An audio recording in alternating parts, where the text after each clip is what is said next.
The 2024 NBA draft is in the books. So let's marathon sprint our way through every single team. Welcome to Chucking Darts, a podcast of informed, rigorous, reckless, harmless, speculative, and fun predictions about the game we love. You can call me Chuck. I believe this is episode number 207. Episode 206 was earlier this week with the great Ersin Demir of Shot Quality and owner of a tremendous Substack. We talked about a mock draft of his going into the top 10 and sort of where our philosophies diverged. Ersin's great. He'll be back on the podcast soon, but check that out for some pre-draft perspectives on how he saw the top 10 unfolding and where mistakes were possibly going to be made. Now, I had not released my board and my sort of write up. And by the way, so y'all know, I am currently fending off illness, which may or may not be related to the fact that the draft finally occurred. And then afterwards, my immune system just went. So I'm okay. Just sound a little, hoarse and scratchy, but I'm all right. I promise it doesn't hurt to talk. And I released my write up on I think either Wednesday or Thursday. I don't remember which day. But I released my top 10 on Wednesday, which was in order Zachary Edey, number one, Ron Holland, number two, Reed Shepard, number three, Isaiah Collier, number four, Devin Carter, number five, Donovan Clingan, number six, Alexander Sarr, number seven, Cody Williams, number eight, Pacom Dadier, number nine, and Bub Carrington, number 10. Because the way my write up was laid out is that the first four, Edey, Holland, Shepard, Collier, I kind of tiered as starters who I think had viable paths to becoming all stars, not really guaranteeing it, but I think each one of them could get there. The next six, Carter, Clingan, Sarr, Cody Williams, Dadier, and Bub, excuse me, I saw as starters with durable playoff value, is how I termed it in the piece. And so those 10 are the ones I focused on at the top of that write up. 11 to 32 were sort of high rotation players that I think will probably get looks at starting here and there, not saying their ultimate fate is to be starters in the NBA. 32 starters would be insane for any draft, especially one that's been as maligned as this one was. But ones who that for like a couple of them will probably mature into more permanent starters. But I saw them as sort of flitting about, between fourth and eighth men, so to speak. And then the rest of I didn't write, you know, about my impressions on the rest, which I think was 33 through 71. But I listed them, and there's some coherence and intention behind how they were listed. That's on my Substack, chuckingdarts.substack.com. It's my pinned tweet at chuckingdarts. You can go check that out. So I released all of that as the draft is going on. And now that the draft has come and gone, you've gotten a couple reactionary winners, losers podcasts, I'm sure, in one year and out the other. I wanted to try something different. Normally I have a guest on to have a draft reaction, like lots of podcasts do. But given that I didn't have a separate episode about my board, and given that there's just so much ground to cover, I mean, there's just so much.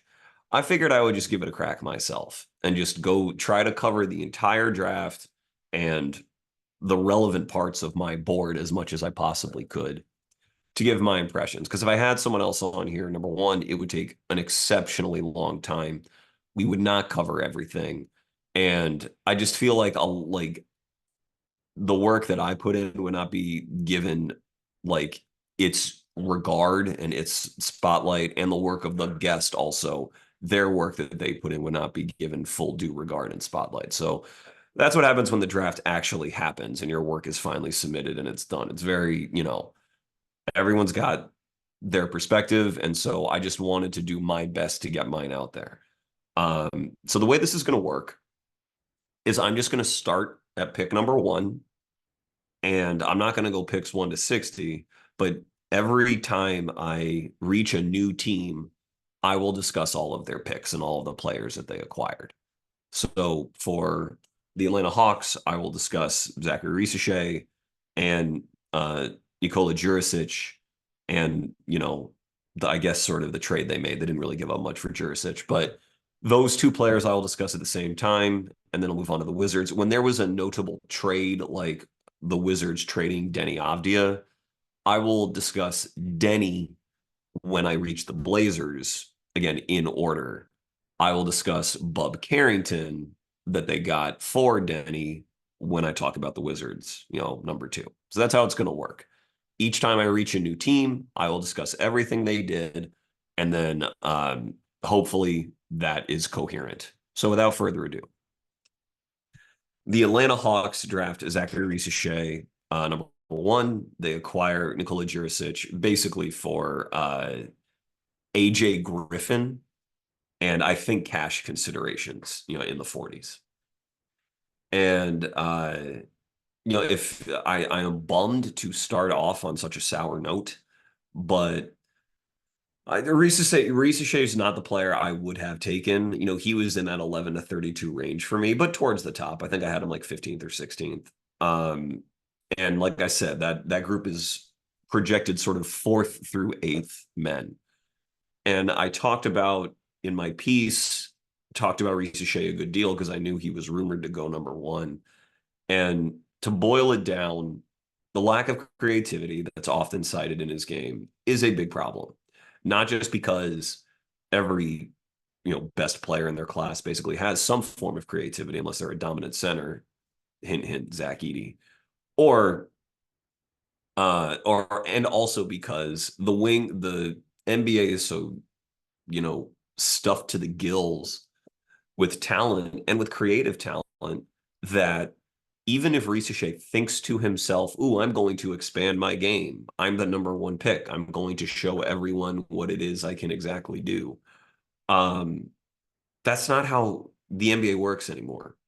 Very rarely, unless an NBA team has cleared the decks to give the ball to a top pick, like sort of like how the Blazers did with Scoot Henderson last year, but even they still had Anthony Simons and they acquired Malcolm Brogdon, whatever. There's just so many people with some creative juice in the league that usually what happens is you come in and the highway is not wide open for you to develop your creativity. Instead, you're asked to play a role, especially if that's what you've been, which is what Risachet has been, a role player.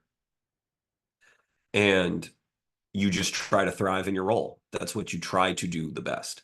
Now, if what you have been in college is a creative player, think like Jalen Williams at Santa Clara, then you'll get those creation reps, little by little, but your game will come out because that is what you do, and the team will sort of expect to see that from you. With Risachet, I don't know what the Hawks should expect to see as far as creativity. And I don't like he has so little actual game experience putting it into practice. And even before he was at Bourg-en-Bresse, where he was really just, threes and straight line drives and transition, and that was basically it on offense. Even before that, when I saw some of his more creative stuff when he was a younger player, it still wasn't really playmaker-ish. It was more shot maker-ish, more, dribble moves to get into his shot off the dribble, but nothing where it seemed like he was really reading the floor and like manipulating the floor and trying to dictate how a possession unfolds, incorporating all of his teammates. And that's just really hard. I get like the way I put it in the piece is that the Hawks, I think, and a lot of people in the draft who value Risachet very highly, valued him for his apparent simplicity, but the top of the draft is not for simplicity. It is usually for complexity. Players with skills that really stick out, skills that are maybe chained to different skills in their arsenal that have a variety of ways to sort of mushroom and grow and expand as they get older. And if Risachet, I just get the sense that Risachet is going to come into Atlanta, which now has Dyson Daniels. I'm not going to discuss the Murray trade or the Mikal Bridges trade in great detail because it didn't involve a player in this draft. But he's coming to a situation where Trae Young's still going to have the ball. Dyson Daniels, who is a more offensively creative player than Riche is, will be involved in some capacity. And like, what actual creative stuff is he going to be allowed to do? And Jalen Johnson's there too, and he's their future. And he was a much more creative player than Riche coming into the draft as well. I just think he is simple. I just see that as more of a bug than a feature. And the other part of it is it would be one thing if Riche as a good on-ball defender, good off-ball defender, plays hard, good motor, seems like a good kid, really quick trigger from three. Like he has all these things, but he doesn't have exceptional physical dimensions that project to overwhelm anyone. That's the problem. He's 6'9" with a 6'9.5" wingspan, and that just isn't. It's like the wing community in the NBA has just sort of surpassed relying on. I know his standing reach was labeled 8'11". I don't know how accurate that ultimately is, if that's like mathematically possible, but you have to, if you are going to be a less creative player, someone like OG Anunoby, which is I mentioned in my piece. Like OG has like a 7'2", 7'3" wingspan and is strong as hell. And Riche is slenderly built and has the wingspan of like a big shooting guard or a small forward. That's what he's got. And though I think he's better than what he tested at athletically, I think his poor numbers there had more to do with the long season, and American players have had more time to train for those tests specifically. I just don't think that he projects to ever overwhelm anyone defensively, where like if Riche's on you, you're going absolutely nowhere and he's taking the ball from you and he's just this physical beast. And if he's not that, and he's also not that creative, even if you believe in the shot, I just think that the ceiling is much lower than a number one pick. So I did not like that selection. Jurisic, uh, who I had in my not 11 to 32 tier, but just below that, as players who I thought had like good shots at being in a rotation, but becoming a starter for any length of time was pretty remote. Like I wouldn't really bet on any of them becoming starters. That's where I had Jurisic. He, like Riche, not an exceptional wingspan, probably a more explosive athlete off one foot than Riche. You know, Jurisic can really, when he gets to his last step of the rim, he can really rise and stuff. I talked about him with Perez from the Strickland a couple episodes ago. We discussed, AJ Mitchell, Jalen Tyson, Bub, Jurisic, one or two others. And he's interesting because unlike Riche, he shows actual like feel for connective passing, like really slick, quick passes that shows that he's like read the play and is making one pass ahead. Whereas Riche doesn't, if he reads the game that way, he does not try to make passes that are very audacious, that are designed to really capitalize on a window or fit the ball through a tight space. Like just not that audacious. Jurisic is more so. Um, I think Jurisic is older than Riche. I'm not really convinced about his shot. I think the wingspan's a problem, and I'm not like really convinced about his defense. And that's why ultimately I don't see him as a starter. But like stranger things have happened. I mean, Jurisic is 6'7", 6'8". If the shot really comes along, and it's not like broken, it just has never been outstanding. If the shot really comes along to the point where he's like a 40% three-point shooter, I mean, you might hear that for a lot of players drafted in this class, if only they shot 40% from three. But if he becomes an asset with his shot, he has enough else in his game to become a starter in the NBA. I just sort of doubt that he will, but he's interesting, like worth the pick. He and Riche are going to come in, and they are. I think it's interesting because I think both do very well when they're cutting off of better talent, but Trae Young is not really a point guard for cutters, really. It's not like Trae setting up in the post and, doing split cuts off of a Trae action. Trey likes, I mean, not that he can't hit cutters because he's a great passer, but he's more of a pick and roll heavy guy. And in the pick and roll, you can do some stuff off the ball with different kinds of cuts, of course. But there's a lot of just standing and spacing. And I don't really think that puts Reece Shea or Jurisic, Jurisic second round pick, whatever. But it doesn't put Reece Shea in necessarily the best chance to succeed or the best chance to grow his game. I think it puts him in a very stationary, get the ball, shoot the ball, keep it simple kind of spot, which I don't like.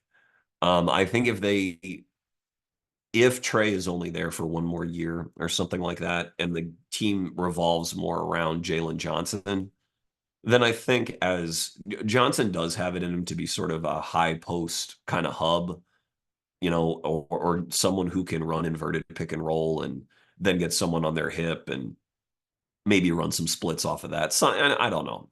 But I think they are more built to cut off of someone like Johnson's talent than maybe Trey's.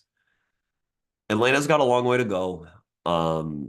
If I were them at one, if I couldn't trade down, which I probably I would have taken like 4 and 8 if it was on the table from San Antonio. But if I could not have traded down and I had to take someone at one, I don't know if I would have just taken Edie because I really feel like you could have traded down and got him. But I'd rather have him on my team than Zachary Reese-Shea. If I had to pick someone who went in like the top 5, then I probably would have taken Holland. If I needed to take someone who went in the top 3, I would have taken Reed Shepherd. So that's the Atlanta Hawks. Not a ringing endorsement from me. Washington Wizards, Alex Sarr at 2. They got Bub Carrington at 14 as part of their Denny Avdia trade, which was trading Denny, receiving 14 and the second most favorable of first round picks in 2029 from Portland, which is Portland, Milwaukee, Boston, which is kind of interesting when you think about Milwaukee. But Bub at 14, Sarr at 2, obviously, and they acquired Keyshawn George from the Knicks at 26. I liked what the Wiz did. I don't know if I'd put them in like my top 2 or 3 teams, but I thought they did well. Sarr, I had 7th on my board. I had them as more projected starter. Don't really see all-star upside with him. Maybe I'm missing something, but I think Sarr is like benefits from mystery box stuff a lot, and he's a unicorn and stuff like that. And what I've said about Sarr pretty consistently this cycle is that the guys who are now have paved the way for him: Porzingis, Holmgren, Wembanyama, Jaren Jackson Jr., Mobley, Giannis is sort of the nth degree. Sarr's just like a worse prospect than all those guys, in my opinion. Less offensively talented than all of them. A really good mover and a really potentially very good switch defender, but not a very good rebounder. And the shot, though he's willing to take it, which is good, is sort of like, I don't know what the hell's going to happen to that shot. It doesn't stick out as something that is like going to blow me away. And so I think because of that, he projects more as a center than he does as a wing. I think he thinks of himself as some jumbo power forward. I don't think his offense is good enough to do that. So he's going to become a wing, and likely a wing that starts, a wing that can accommodate, much better players in the starting 5 with defensive versatility. I think that's fine. And so I think it was a fine pick, especially because the Wizards, with that Denny trade, seem to be lining up the tanks for 2025, so that with Bilal, who's still really young, and Sarr, they are going to position themselves to get a high pick next year. Those two are going to provide a lot of defensive flexibility. I think that Bilal's the better prospect than Sarr and has more offensive upside than Sarr does. But I think that those two could help like a blue chip 2025 guy. And Bub, who I had 10th as I think is going to be a starter in the NBA, I really liked that scoop at 14. I like Bub a lot. That episode with Prez is when I went into my Bub thoughts, but 6'5", 6'8" wingspan, also 18 years old, younger than Sarr, and has grown literally rapidly over the last couple years, and was not like he ran a lot of pick and roll at Pitt, was a really good decision maker out of pick and roll. Very comfortable with guys on his hip, has nice long arms, nice big hands to control the ball and make sure he's not turning it over. 24 assist percentage, 2-to-1 assist turnover ratio, and really slick pull up jumper footwork and a really slick mid range pull up jumper. And he only shot 32% on threes, but he got them up. He made 65. And I feel very comfortable that he's going to be a good 3-point shooter. Because if your body is just growing like that and you are skinnier than everyone else, like Bub is, I would expect there to be a little bit of a hiccup before the shot really kicks in. But with him, with how polished that footwork looks, I think it's going to kick in. And for someone who's has not spent his life in pick and roll, like his decision making was quite good, quite good. And I thought his defense, though he didn't have a ton of steal numbers, I thought his defense looked okay at point of attack. I thought he could get over screens and stay attached pretty well. Again, for someone operating as a skinny kid, playing everyone he played was older than him, I thought Bub did pretty well. So I think that guy's going to be a starting point guard. You get a starting point guard at 14 and you get a potential starting center in the top 10. You got Bilal in tow. Like, it's not going to come together this year, but that's pretty good. And with George, I wrote about Keyshawn George, Jalen Wells, Johnny Furphy, as all of these guys are basically wing sized who can shoot. Young wing sized players who I think George is the oldest. No, Wells is the oldest, but George just turned 20 in December. So he's young. Young wing sized players who can shoot I'm always going to sort of swoon over them. But George can really, like, his form is very clean, shot 42% this year, but his role was minute. He only averaged 7.5 points a game. I don't know that Miami was very organized all year. They kind of had a year from hell. And I don't know that they really counted on George becoming as much of a factor as he sort of was. And so they couldn't really, I mean, they had Nigel Pack and Wooga Poplar, who was an NBA prospect. Like, I don't think they could ever figure out how ball handling reps should be split up among all their guys. But when George runs pick and roll, like, he's thicker than Wells and Furphy, and he can shield guys. He's got a big frame, and his passing touch is good. Like, good. I think I had him 26th in my 11 to 32 because he doesn't have burst. He's not a very good athlete. And I just think the NBA is going the way of guys more athletic than Keyshawn. But if he ever just picks up anything, just like a little smidgen of burst or real strength, he absolutely has the skills to be an NBA starter, in my opinion. So, like, they took him around where I had him ranked, maybe right where I had him ranked, but that is a pick that has a little bit of upside. So they got three guys who I think have real upside.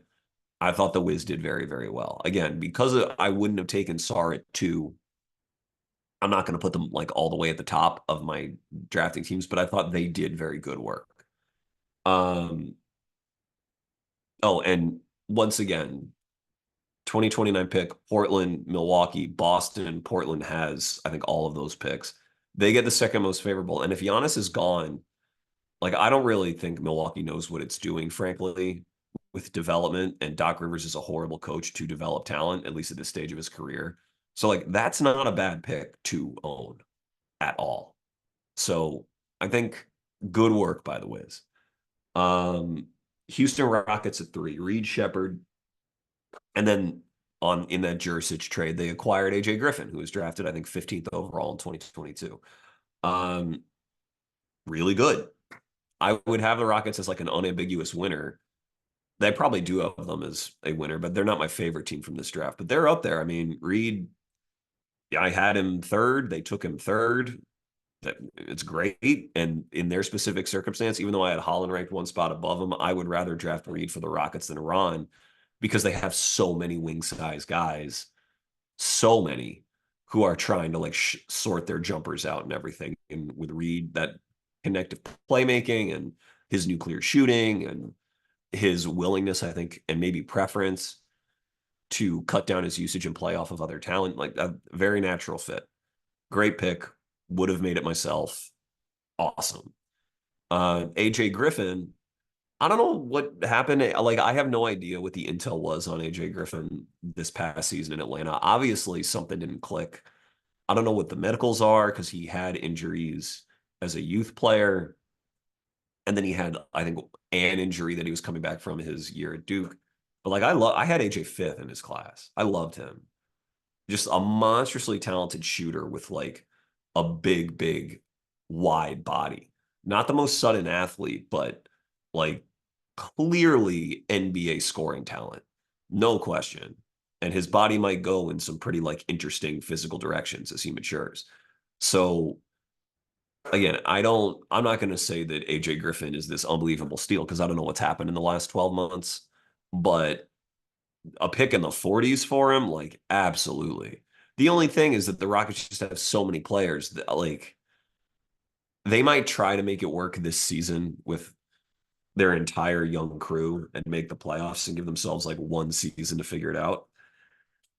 But between now and 12 months from now, at least two or three of those guys are going to be gone. And so I don't know where AJ, I mean, Reed will be in their plans, but what will chart that franchise's course is like the move that they make to transfer some of their darts out for a more established player.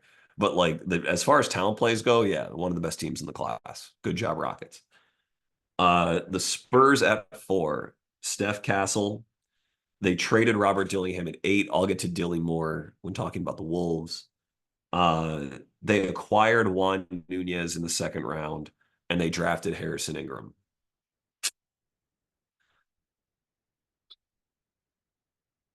I didn't love it, mostly because I'm more skeptical of Stefan Castle than many. I had him 14th, but I had him again in that fourth to eighth man range as opposed to like a no doubt NBA starter.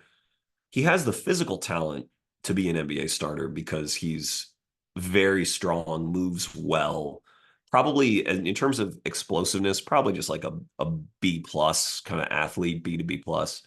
But in terms of defensive technique and understanding and desire, he's really good. It's more that I tend to weight offensive talent very highly. And with Steph, he's a good connecting passer. He's very physical and he drew fouls on cuts at UConn, just like going into people and being stronger. But not a lot of creativity. And even looking at his high school tape, I didn't see a ton of creativity from him or like crazy flexibility that hinted at this crazy offensive upside. And his jumper was low volume, not busted like it might go in, but it didn't look like a shot that's going to be conducive to becoming a high volume 3-point shot. Release is kind of slow. He doesn't jump very high on it. I'm not gonna I don't imagine I'm gonna see him like running around screens and letting that thing fly. You know, he got comparisons to Drew Holiday, which is obviously like the best possible outcome. You'd have to value him at around that level to draft him this high. And Drew, I just thought was a better athlete, more explosive, more of just a physical beast when he was coming out in the draft than Castle is. So we'll see if he turns out to be more of an A minus athlete than a BB plus, and he can start hitting the jumper early. Steph's a smart enough kid to know that he's going to need to get those shots up. Who knows? He's playing with Wemby. So I get it, I guess, and I guess they thought that Charlotte or someone was going to take Castle if they didn't at 4. But because of my trepidation, I didn't really love it. Um, Juan Nunez and Harrison Ingram. Nunez is a stash.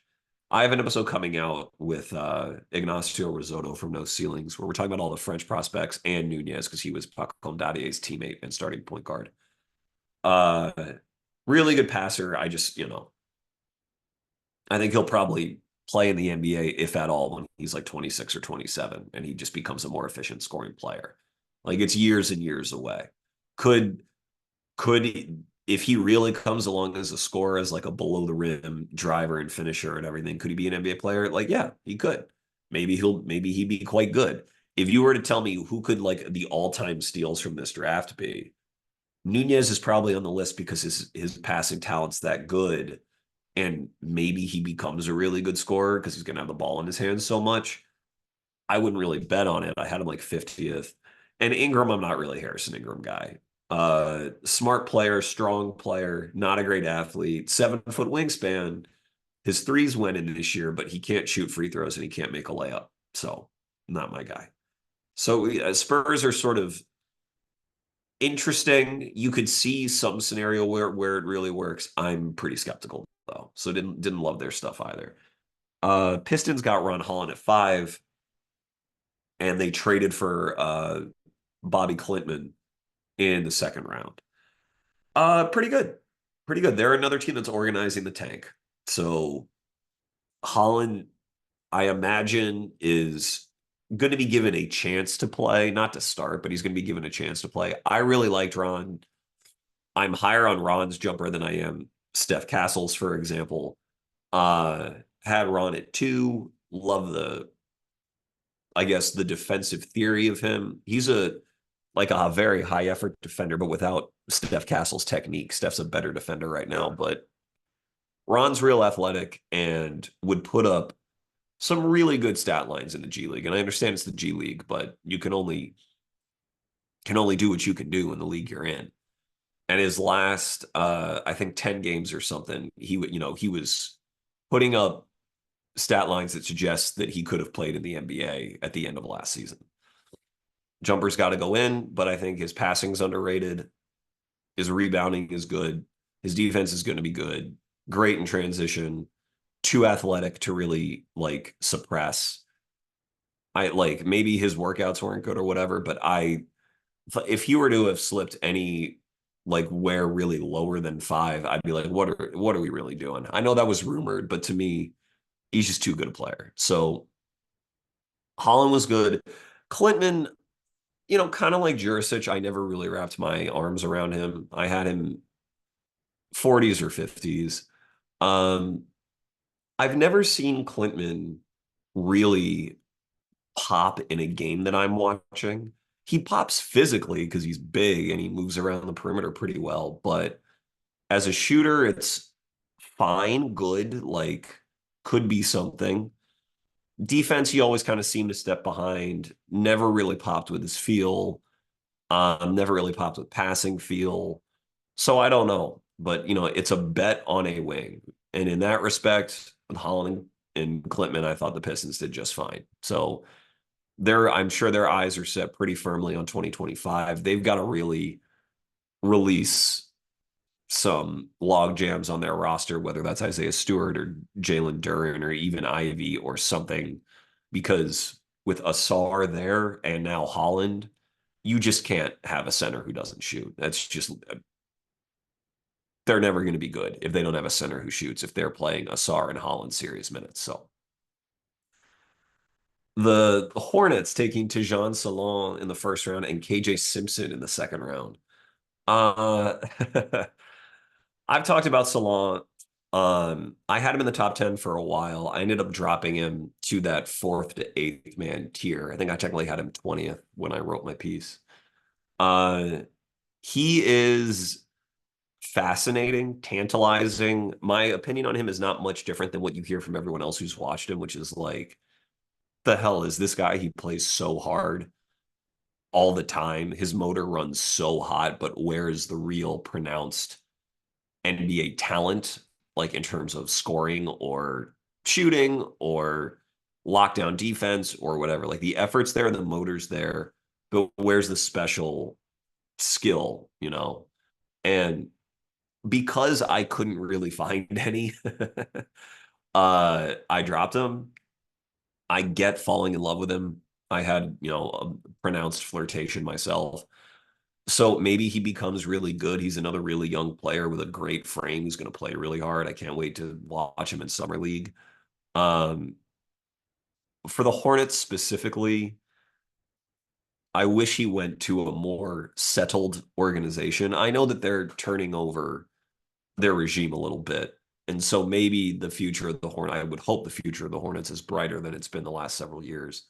But he, I don't know.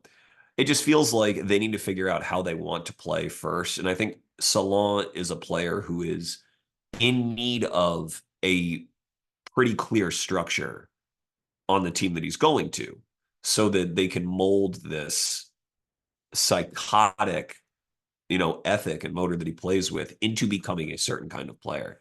If everyone's just sort of out there and trying to figure it out, I don't know that that's really going to work for Tijon. He's going to play off the ball a lot with LaMelo and Brandon Miller. So we'll see. I don't know. Like I liked the balls of the pick, but I just don't. That's what like I hate giving like this is incomplete because every pick's incomplete, but truly this is one that is incomplete. KJ Simpson's a nice player. I don't mind taking him in the second round. I just Nick Smith Jr., Bryce McGowan's, Trey Mann, all those guys are on the team. Amari Bailey. These are all guards who like don't start on that team. So I don't know what Simpson's really going to do. He's a good G League point guard, but that's about it as far as finding his way on that team. He had some fans that put him in the first round. Really good, smart player, like just small, and I don't think has it in him to impose a lot of physical advantages. He'll get the most out of his talent. He's clever, plays hard, just small. Let's see. Blazers. They to me are one of the teams that help themselves the most. If I were to have a winners tier, the Blazers would be in the winners tier. Donovan Clingan at 7, and the only other player they acquired on draft night was Abdia, at least to my review. The pick equity they gave up was serious, but it's giving up 14 in this draft and giving up your second most favorable in 29 to me is okay because it means you're still going to have a good pick in 29. You're not really exposing yourself that much.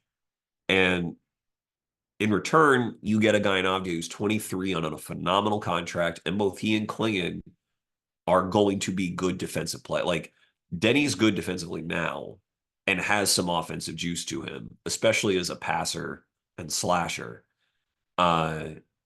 But he and Klingon are just no BS kind of players. And Aiton's there now, but eventually he won't be. You don't take Donovan Clingan 7th to not plan on starting him, within a year. So once that happens, that's the contrast to Charlotte. That is a real structure of, guys who are going to know how to defend and communicate really well and make sure everyone around them is bought in and defending as well. And I think it gives guys like Scoot and Shaedon Sharpe a chance to develop organically in roles that they can handle.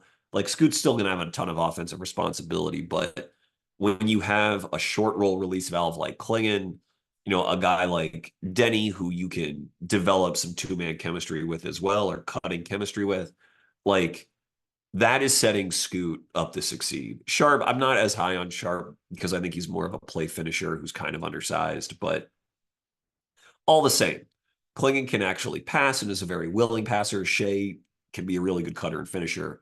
So I think they really understood that they're young now. They've invested in high picks already, and they want to get good, or at least they want to put those high picks in a position to succeed.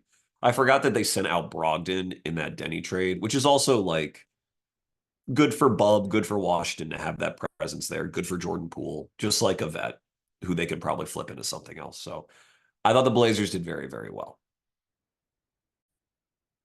And for the record, I don't think Klingon is going to be this great offensive center. If I did, I'd have him higher than 6th on my board. Um, I wish I bought into his offense more, but his touch just isn't very good. But someone that big who plays as hard as he does and reads the game as well as he does, willing passer, going to be a very good defensive anchor. Like it's just a very good player to have on your team. And whether or not he caps their ceiling, I wrote about him capping ceilings in the actual piece. That is that's a 2029 problem, you know. For where they're at, I thought it was a very good selection. Now, from sort of the safety of Donovan Clingan to the wildness of the Wolves acquiring Robert Dillingham, they traded 2031, I think, unprotected first and a protected 2030 swap with the Spurs. I'm not really worried about the swap, and I'm not really worried about 2031 because Ant's going to be like 30 years old, right in his prime. And though that you never know with injuries, and who knows where Cat ends up, but I think the Wolves can expect to still be pretty good in 2031. And the 30 swap, I think both they and the Spurs will be good by that time. So that's likely not much of a difference. Uh, but Dilly, oof, uh, on one level, I get it. On the other, I'm a little just befuddled, I guess. It really doesn't articulate just how much this trade blew what's left of my hair back. But Dillingham, for all his gifts, and I think based on pure skill, he's the most gifted offensive player in the draft. Pure skill and skill alone. In that respect, of course, you know, two distant picks, the present regime might not even be around for. Of course, that's worth it. You know, a pick and a swap, not even two picks, but like 1.5 picks. You know, Mike Conley's going to be 37. Of course, you do that. They have the defensive infrastructure theoretically to insulate him. You know, I'm more skeptical of insulating a player who's such a clear target on defense in the playoffs that I think that Dillingham is. I think he's more likely to end up as a sixth man, which is why I can't quite get behind this move. But if there's a team that can cover for him enough, that has like the length and the athletes and the understanding that they're already a really good defense, we just need to help this kid along. And Dillingham like will try on defense, and he's very fast, so who knows? This has a chance to be like the move of the draft. There's a world where in 2 or 3 years, Dillingham's a major contributor to like a title winning team in Minnesota. So I'm not going to hammer the trade. I fall on more skeptical that Dillingham can hold up on defense enough to be enough of a contributor to really help a contending team. But I understand that I have some uncertainty baked in where he could burn me. I had Dillingham 11th, by the way. In that 11 to 32 tier, I had him number 11 because I just couldn't quite get behind him becoming a consistent starting caliber player. But he could be. I mean, wild talent, wild talent, great shooter. In my opinion, a great passing prospect. So creative. We'll need to obviously play off the ball a good amount in Minnesota, but my God, you know, him and Ant is fireworks, and he's going to be in the playoffs next season. Like Robert Dillingham will play playoff basketball next season. And how can I be upset at that? Of course I'm not. Terrence Shannon Jr. in the late 20s, I had him, I think, 25th on mine. He is one of the, if you, just in terms of pure athleticism, one of the five best athletes in the class who like handled the ball a good amount for his team. You know, baseline to baseline, just dribbling, Shannon is just a blur. I like, you could argue because he's not that much older. He's a few months older than Dalton Connect. I mean, he's certainly a better physical talent than Dalton Connect. He's a better defensive talent than Dalton Connect. And you could argue that he will bring more value to the Wolves than Connect will to the Lakers. I mean, you could make the argument. My issue with him is that I don't see him as, again, kind of like Reece Shea, but a little bit different. Not a very creative player. I think his movements are somewhat predictable, and a good defender like Steph Castle can steer him where he wants to steer him, and he can be really fast, but go really fast to sort of a bad part of the floor and get himself into trouble. So I think his role is going to be probably high bench, but he's athletic enough to start in the NBA, and he can shoot and he can defend. So from those metrics, hard to really hate. The Wolves might have done the very best job on draft night. It just requires some wild outcomes for some admittedly very wild picks. So good on them for being entertaining. Certainly the most entertaining selections, in my opinion. So that's the Wolves. Now, for the possible winners of the draft, who in my opinion were the winners of the draft, is the Memphis Grizzlies at number 9, Zach Edey, Jalen Wells, Cam Spencer. Wells pick 39, Spencer pick 53. But this is really about Edey. I don't know if I've said on my feed why I ended up having Edey number 1, but if you want to listen, Matt Powers, my buddy at Draft Pal, editor-in-chief of Swish Theory, came on my podcast during the Final Four. It was before the national title game.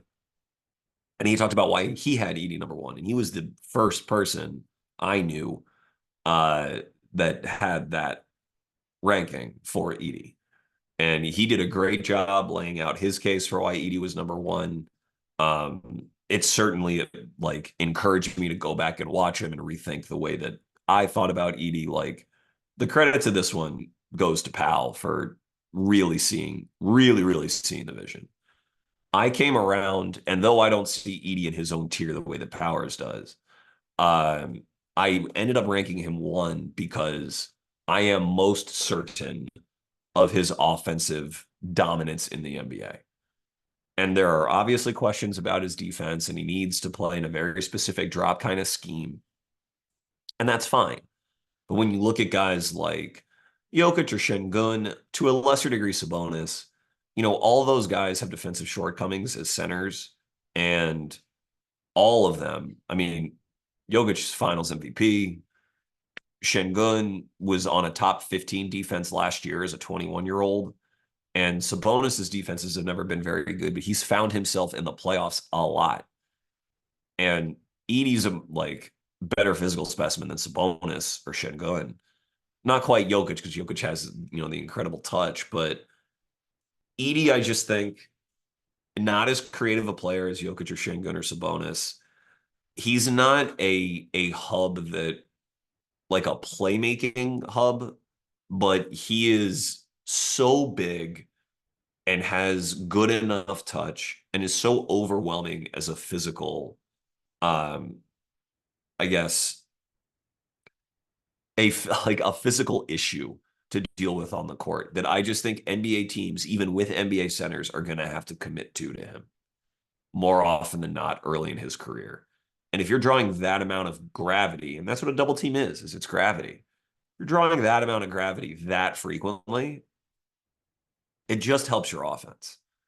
And so I just think that he is destined to really help the Memphis Grizzlies offense. Are they going to give him 20 post touches every game? Probably not. Ja's still the guy there. Is he going to close every game for them? Probably not. They'll go to JJJ at the 5 a lot. That's sort of the upshot of having that player. But game planning for him is going to be so difficult.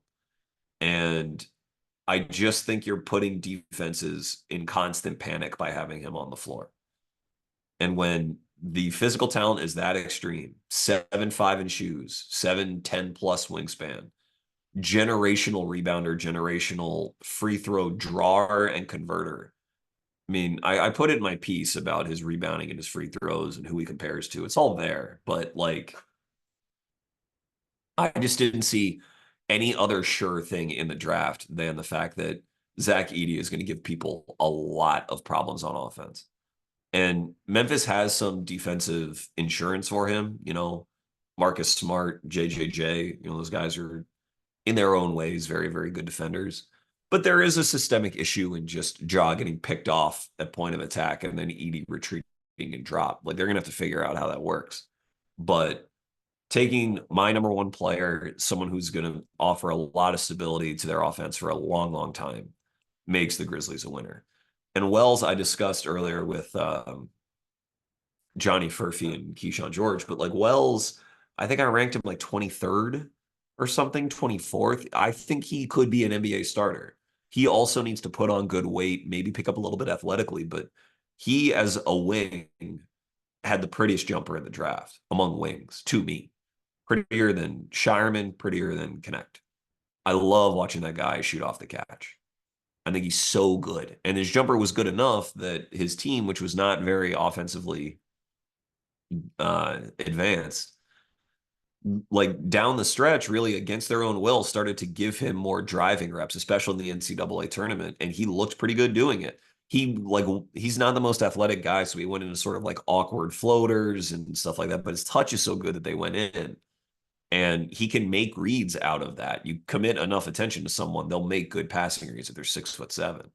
So Edey, another possible starter down the line, at least a sporadic starter in Wells.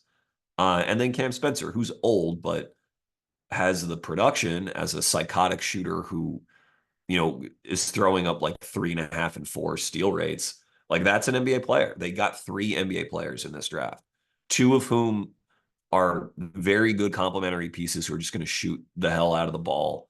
And then Edey, as discussed. So Grizzlies are a winner, as are the Utah Jazz, who took Cody Williams next, who I had ranked 8th.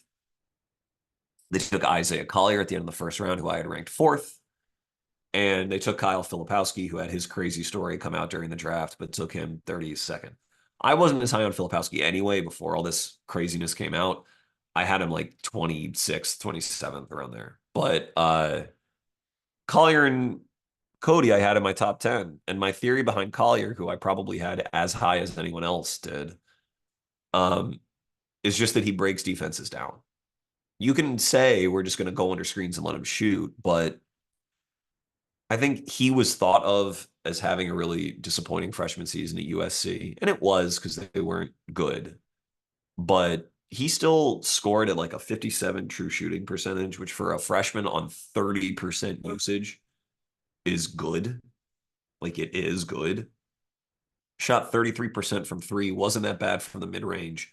And the space that he creates for himself is just incredible. It's insane. He needs to slow down a little bit, but as like a real power athlete at point who can get into the paint wherever he wants and has real passing talent, his issue was trying to score.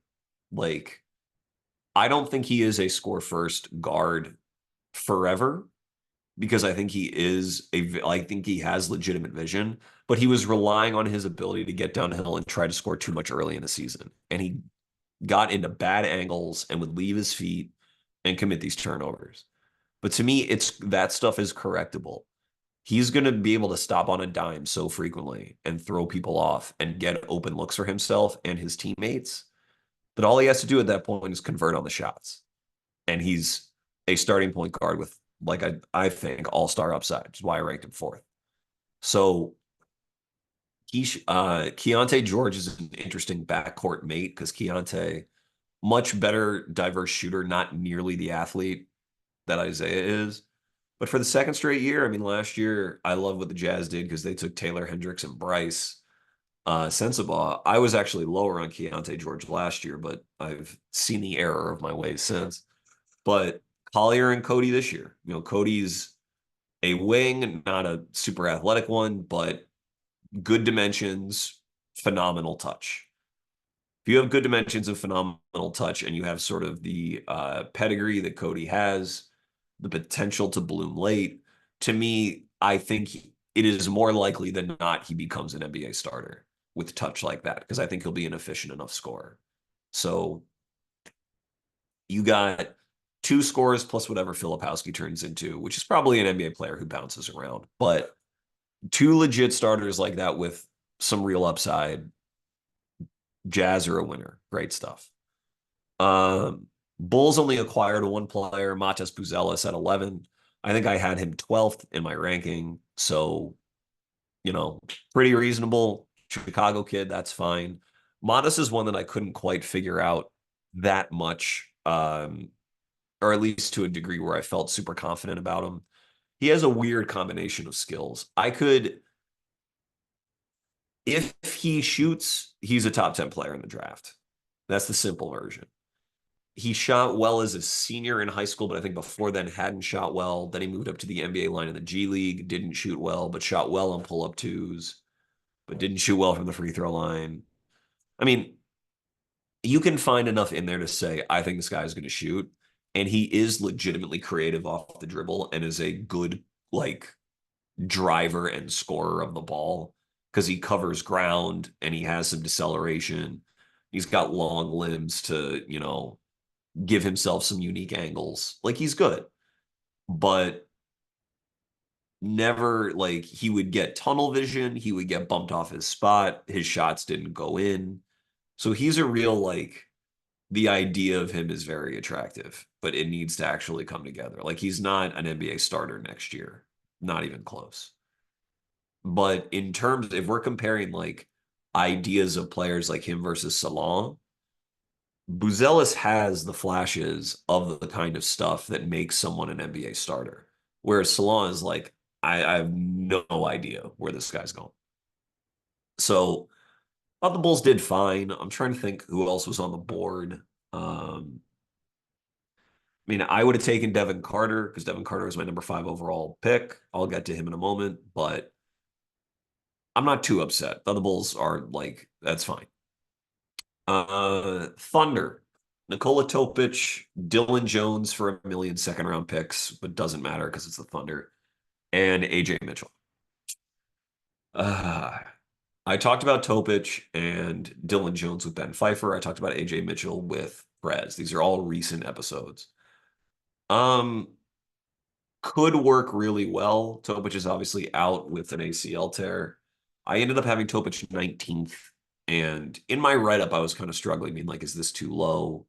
Am I weighing the injury too much? Am I being too low on his defense because he's not a good defender now, but he's 6'5" in socks, and maybe he can become a decent defender, even though his wingspan's bad. I don't know.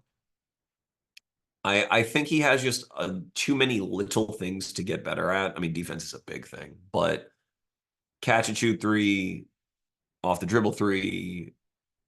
I think varying his pace and how he attacks and pick and roll, just playing off the ball in general, all aspects of defense. There's just a lot that he's got to address. So I was probably as low on him as anyone. And even I'm like, the kid clearly has talent. Dylan Jones and AJ Mitchell, as two mid-major guys, are both wild players. I had Dylan in that tier that I thought where he could become a starter, that 11 to 32. I think I had him like 31. Uh, just because he's a very creative player. He and AJ both. AJ more creative as a scorer, Dylan more creative as a passer.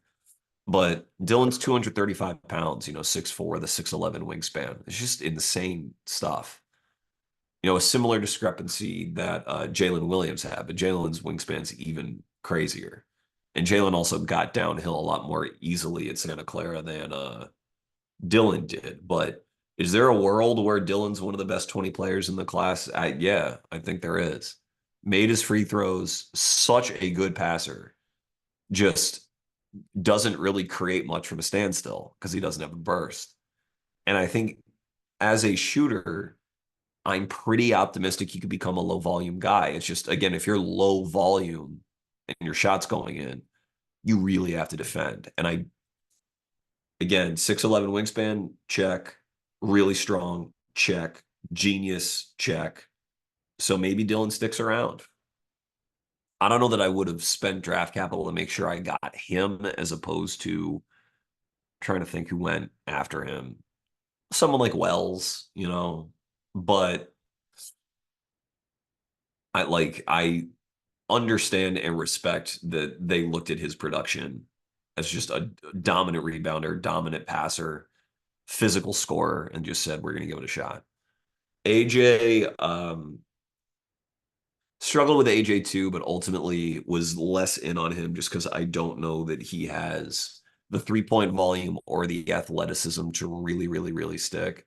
But he's one of the most gifted scorers in the country. and he manipulates timing, which I tend to love because timing manipulation tends to translate to the pros. But I don't know. He's going to have to play off the ball a lot, just like Topic. Um, and a lot of that is going to be shooting threes in OKC. So, though there's some really fun, like backup point guard vibes with AJ, and I think he might be able to survive on defense, but I'm not totally confident in that.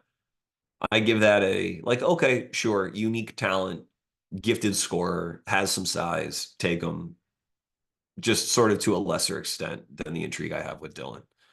So really weird, really, really weird draft from the Thunder because I didn't love Topic, but I acknowledge their thought process with each pick. Um, Really wild that they added three players when they're already as full up as they are. But maybe they're not planning on keeping, some guys in their core that seem like stalwarts. Like maybe Dort's not going to be on the team in 2 years. I don't know. All right, so the Kings, I mentioned they got Devin Carter. They acquired Jalen McDaniels for Jamal Shed. I love Devin Carter. Love, love, love. Did an episode in December where I said he was one of the most underrated players in the country. Like, if Devin were over 200 pounds and played with more natural force, or he could displace guys in the post, then I'd have him in the top three. And I would say I think he has an all-star path.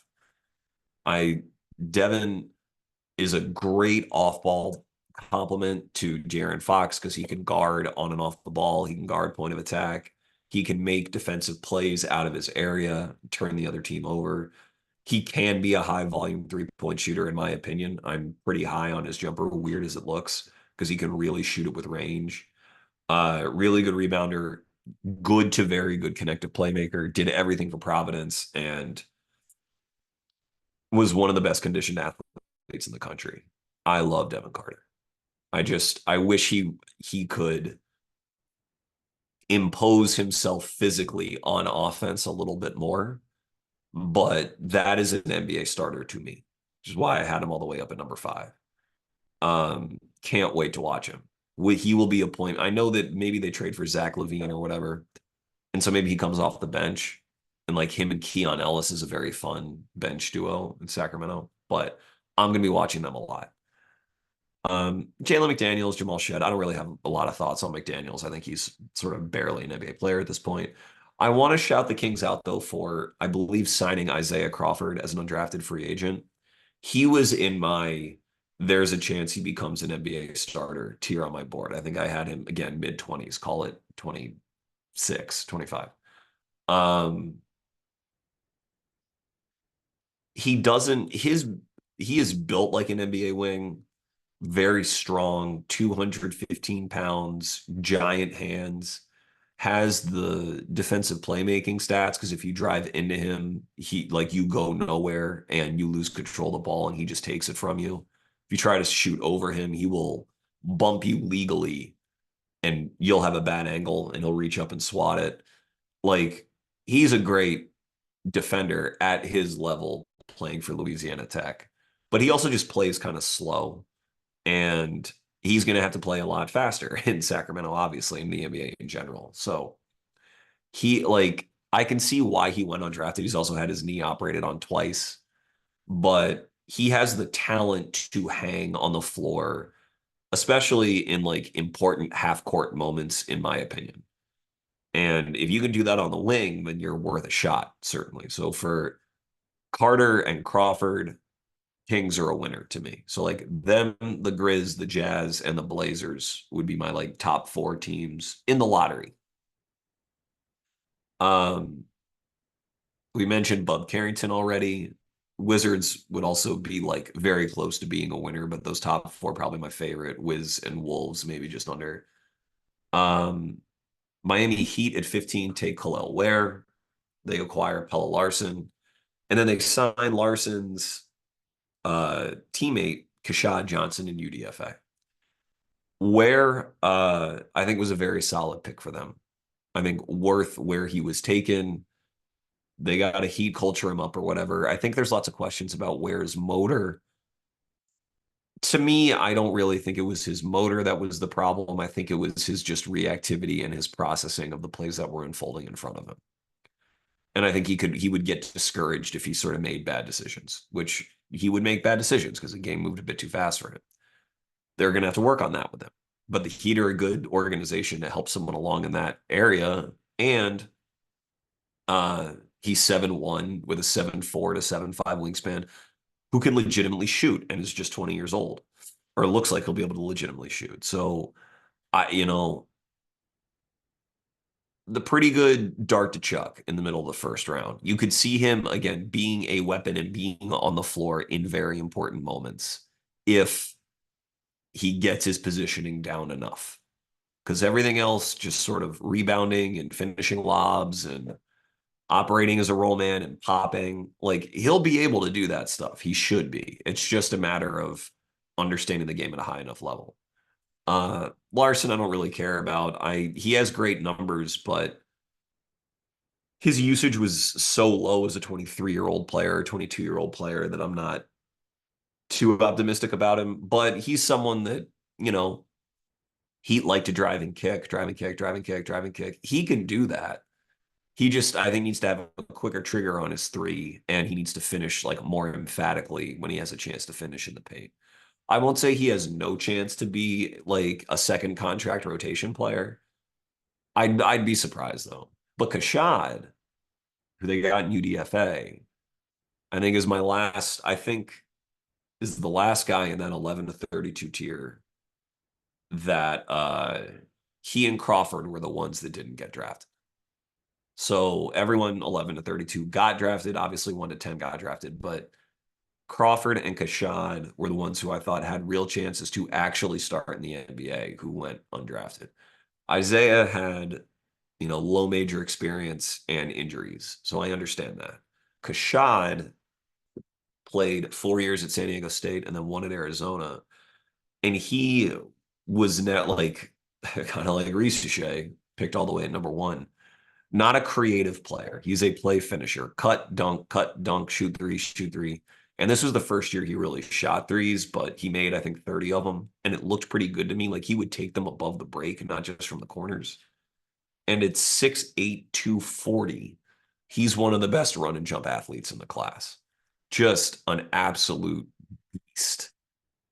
Will defend really, really hard. Does he have like the best twitchy point of attack technique? No, probably not. Guys who are 6'8", 250 usually don't. But he'll be able to defend wings, in my opinion, and make life uncomfortable for them as like a 10 to 12 minute guy off the bench pretty soon. So I think the Heat did just, I think Ware is boomer bust, but an appropriate draft selection, and Kashad was very good. So I thought they did fine. 76ers acquired Jared McCain at 16, Adem Bona at like 40 or 41. McCain, one of the guys I went back and forth the most on in the class. I ended up ranking him 21st in that, maybe you could become a 4th or 5th man tier. I think that is still where I'd have him. Maybe you could become a 4th or 5th man. I don't think he is ultimately athletic enough or big enough to become a 3rd starter, which would be really impressive. But I do think I had him ranked too low. Seen some of the guys I ranked ahead of him, Salon, Topic to an extent, Connect. I don't know. There's something about McCain. Quite possibly the draft's best shooter. Like, seriously, quite possibly. He has crazy NBA range and he's very confident in letting it fly from. He's very smart. He's a good connecting passer. Again, he just sort of lacks burst and he's short. So maybe 21's right for him. But I do think he will find a way, especially playing with Embiid and Maxey, who are these athletic marvels. Like, McCain can be on the floor with those guys, at least in the regular season. So I thought, fine selection. I thought it was right to take him ahead of Dalton Connect for the Sixers. And I think as a one and done player who's 200 plus pounds, like even I'm a little queasy at being like, well, he's always just going to be at an athletic deficiency. not many stocky one and done guards exist. A lot of them, like Brunson was in college 3 years, Van Vliet was in college 4 years. So for McCain to come out one and done and already have the 3-point volume and like the 3-point talent to get NBA minutes suggests a pretty interesting development path. What could he be? Could he be a solid rotation player by the end of his rookie year because of how well he shoots and he just sort of survives on defense when he's not being intentionally targeted? I mean, he had a 2.5 plus steal rate. He had, I think, 4 double doubles with rebounds. Like, is he some sort of Podchemsky-ish kind of connector, just tilted more towards off-ball shooting? I don't know, but I think the possibilities there. A deceptively unique, deceptively, uh, I think, explosive prospect. I think where they took him was appropriate. If you had him in your lottery, I would understand. And Bona is another backup big bet. He'll defend really, really hard. He'll be able to switch a little bit. That's nice. Not a ton of offensive talent, but could he hang around and maybe get one more contract, like short-term contract before really bouncing around? Sure. Play like great motor, 7'2", 7'3" wingspan, that area. Like it's fine. But you're backing up and beating, you're an offensive zero. So um the Lakers, Dalton and Bronny. Um, Dalton's a good pick, obviously. I had Dalton, I think, 15th. And you know, not much left to say about Dalton. He was the best scorer in NCAA last year. I think it's great that he went to a team that's coached by JJ Redick because I think he got some Redick comps unfairly to Redick, in my opinion, because I think Redick was just a different level of shooter and scorer when he was at Duke. But Dalton has the real size and athleticism to hang around in the NBA.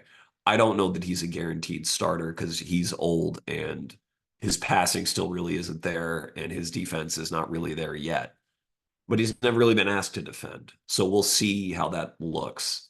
My instinct is that lineups where he is sharing the court with either D'Angelo Russell or Austin Reeves, especially if like Rui's involved, are going to be like very defensively compromised. So I don't think it's quite hand in glove. But it's a real NBA player at pick 17. So I'm not going to knock him too much. I just, I think it's fine.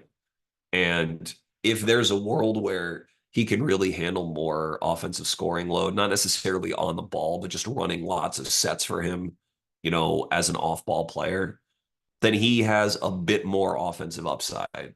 I still think he tops out as a fourth starter, fourth or fifth, but 17th pick in the draft, sure. Bronny, I'm not going to get in all the stupid nonsense about Bronny. I think Bronny is a real NBA player. I had him in the 50s or whatever as someone who is most likely to bounce around because I think his offensive game is just underdeveloped and he's going to have to really, really shoot. But, he's an NBA athlete. He cares about the right stuff. He has high feel for the game. He can defend. And so at pick 55 or 6 or whatever, I think is fine. And I'll just leave it at that. He could be an NBA player. I am not very optimistic that he's going to turn into anything special, but it's fine. And we can move on. I would rather they have taken Kashad Johnson, but it's fine. And we can move on. So the Orlando Magic only acquired one player. It was Tristan da Silva at pick 18. Um, Fine, not in love with it. Would rather they have taken McCain or Collier, especially, for them, since they have a little bit of a void at guard. I understand that with Collier, who plays off the ball and how frequently would be a bit of a question, but I just think the talent was such that they should have taken him. And if not him, then McCain, given how shooting starved they are, and the fact that McCain is going to have no problem playing off of Paolo and all that stuff, and they have the athletes to erase some whatever defensive shortcomings that McCain has. Take TDS, who's yet another wing-sized player who is 23 and I think is a worse defender than he's being given credit for. Not very strong, again, at 23 and can get pushed around a little bit. Not a pick I would have made. He was in that 11 to 32 tier for me, but he was like number 32. So I don't have a whole lot of faith that he's going to become a starter in the NBA. Bounce around as a rotation guy, yeah, but I think that like Jaquez last year versus him, the big difference is that Jaquez could like back people down and impose himself physically. Can either take people facing up or back them down with his footwork and score. He could get himself a bucket. Tristan can do that a little, but usually it turned into floaters because he wasn't really confident in his finishing, or if a big was at the rim, he would go up and try some up and under or pass out. Like he just wasn't winning against guys at the rim. And as a 23-year-old 6'9" NBA player, which is what the Magic think that he is, you should be winning at the rim in college that old. So not a pick I would have made. I think the Magic remain very weird, but he can shoot. He can shoot and shoot off the ball. He can pass a little bit. He can move around a little bit. So it's something, just not what I would have done. Raptors, Jacoby Walter in the first round, Jonathan Mogbo at 31. Uh, they acquired Jamal Shed. I think they also acquired Davion Mitchell in some separate trade. And Ulrich Chumchi, the real mystery man out of Africa. Cameroon to be specific. But Jacoby, I never really got on board with him just because I don't think athletically he is that talented. But he did draw fouls. He is an off-ball shooter. He has a good wingspan. So there's like a theory with him. I didn't have him in that 11 to 32. I had him a tier below, as someone who is unlikely to ever really be a starter, but can be in the NBA for some period of time. I term him an NQW, a not quite wing. You kind of think he's a wing, then you realize he's 6'5". Then you look at the wings in the NBA and you're like, oh, well, you're 6'5". You generally need a lot of ball skills and playmaking, and he didn't really have that. So good kid, hard worker. He'll get his chances, but like they also have Oshai Abaji, on the Raptors. I don't know that he would really take Oshai's minutes. Oshai does some similar stuff to him and is just older, more physically mature. Mogbo, however, I ranked, I think, 18th or 17th or 18th. He and Ryan Dunn were very close to each other.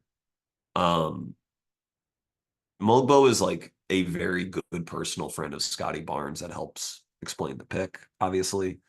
I like Mogbo. The reason I ranked him so high is because he's a really, really good athlete, and he should be a very good switch defender. 6'6" with a 7'2" wingspan, who's like twitchy. And so you're going to be able to use him to switch on different guys, and that's always valuable as long as you can stay on the floor on offense. Mogbo is a really good passer, really, really good. Played 5 for San Francisco. So if he's playing 5, there's a theory for staying on the floor, but there's small 5s and there's like 6'6" 5s. If he were a defensive savant, no one's a Draymond Green level savant, but if he were like one of the best defensive players in the country, I'd be like, hell yeah. Like, I'm going to put him in the top 10. I don't care if he doesn't shoot threes, whatever. But he's not a defensive savant. He, as a big man, his footwork was pretty rough. He would make mistakes.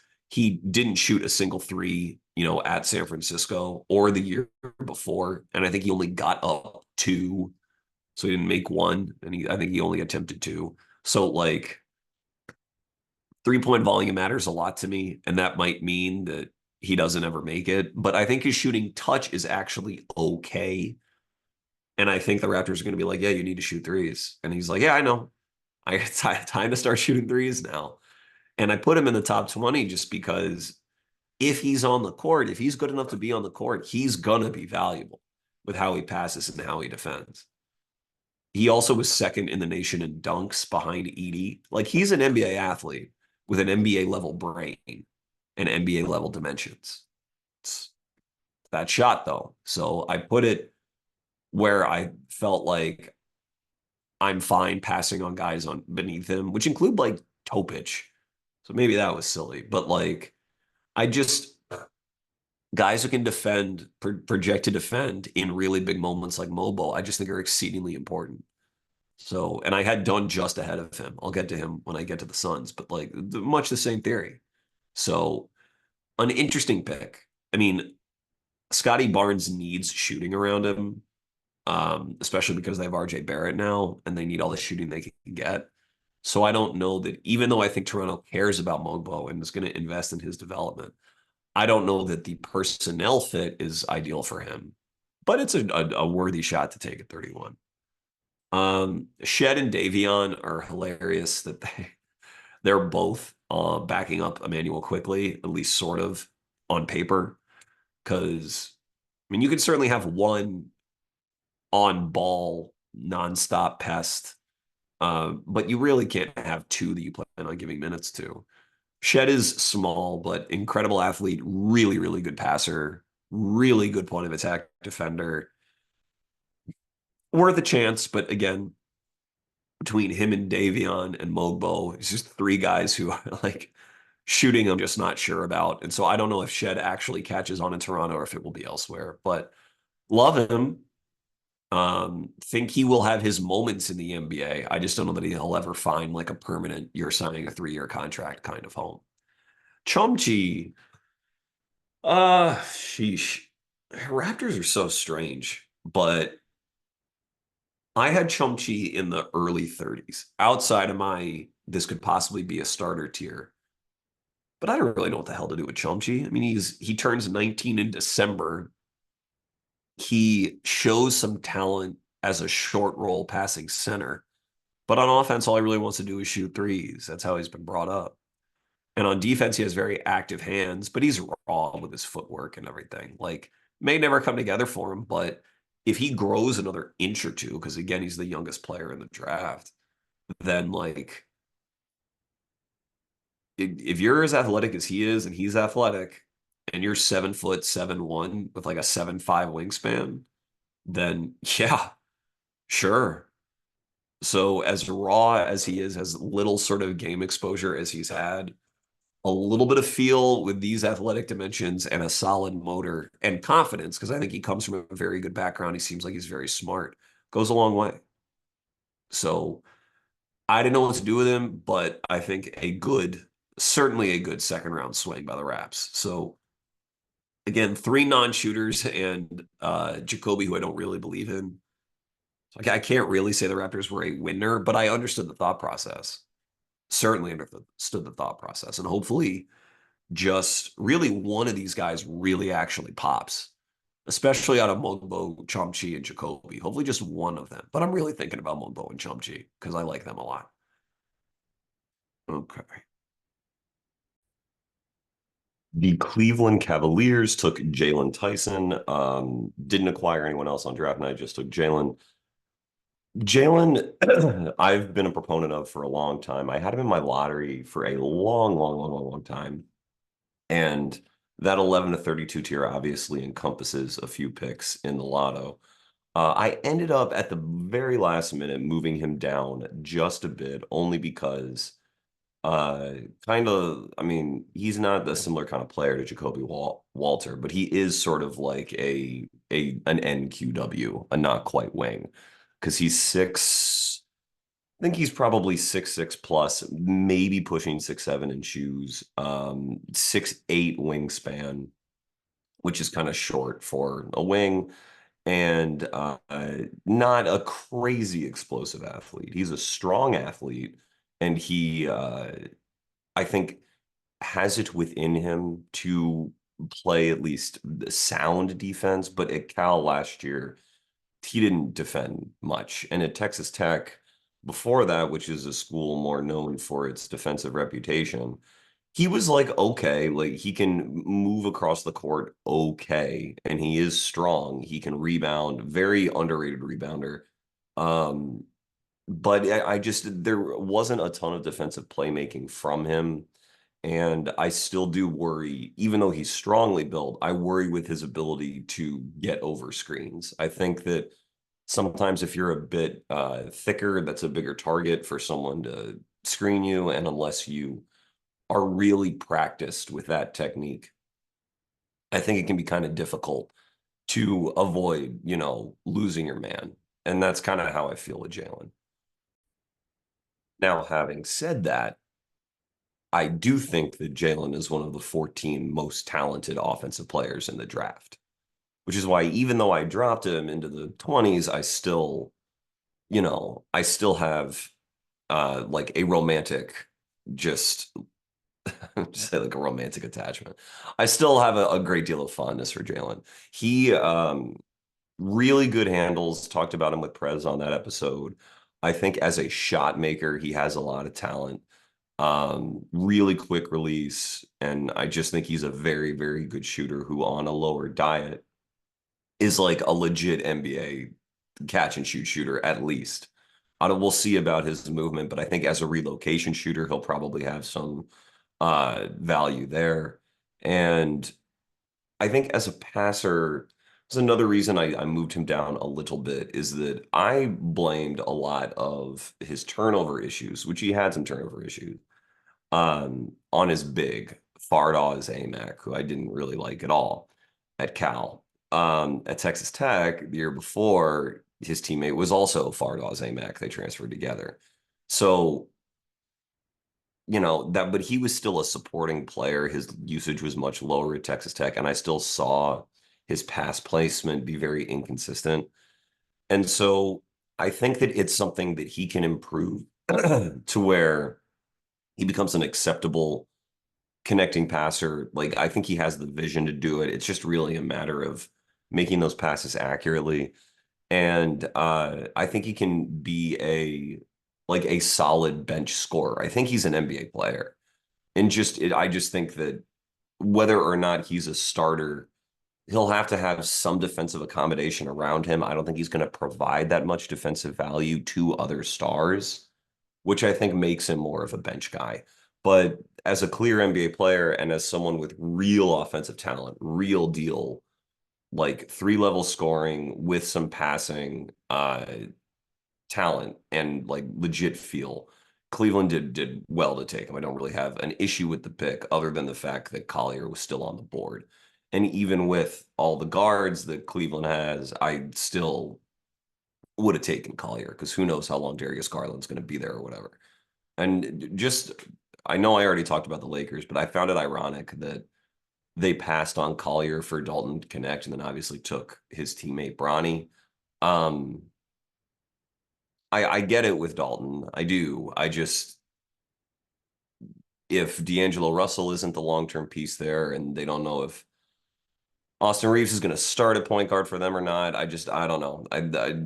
I'll get to Isaiah, I guess, when I get to Utah, but uh, or I'm sorry, I already spoke about Utah. Sorry, I split this recording up so I could try to get my voice back a little bit. But I think both LA and Cleveland should have taken Isaiah Collier. But anyway, New Orleans Pelicans took Yves Missi at 21, and they traded some second round pick equity or whatever for Antonio Reeves in round two. Um, Eves, I think, is a solid player, and I had him like I like number 33, like right after that 11 to 32 possible starter tier, because I don't really see Eve as a starting center. Just because I don't, even though he's very athletic and he plays really hard, and he has a little bit of a face-up game, all of which is super interesting.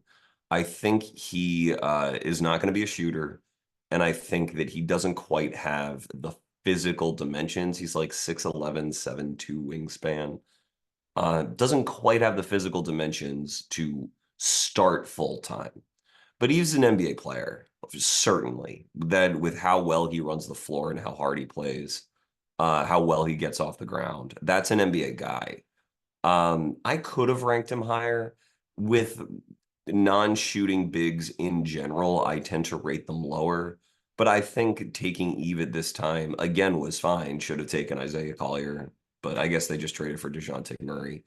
But whatever. I think Eve should study a lot of Jared Allen tape as another guy who's like 6'11" and not a crazy wingspan, but who has become one of the, better defensive centers in the league and is an expert at manipulating his way around the paint and has expanded his game as a passer to really make sure that he is an offensive weapon. Jared has amazing touch 12 feet and in. And I think it's something Eve should work on as well, because I think just running and jumping and dunking over everyone is going to be a little bit harder at the NBA level. So he's got to develop some counters. And with all the gravity that Zion has as a driver, Eve in that sort of dunker spot extended, that sort of dunker spot plus that Jared Allen is so good at operating within. I think there's going to be a chance for Eve to show some value there. I think it's an okay pick, like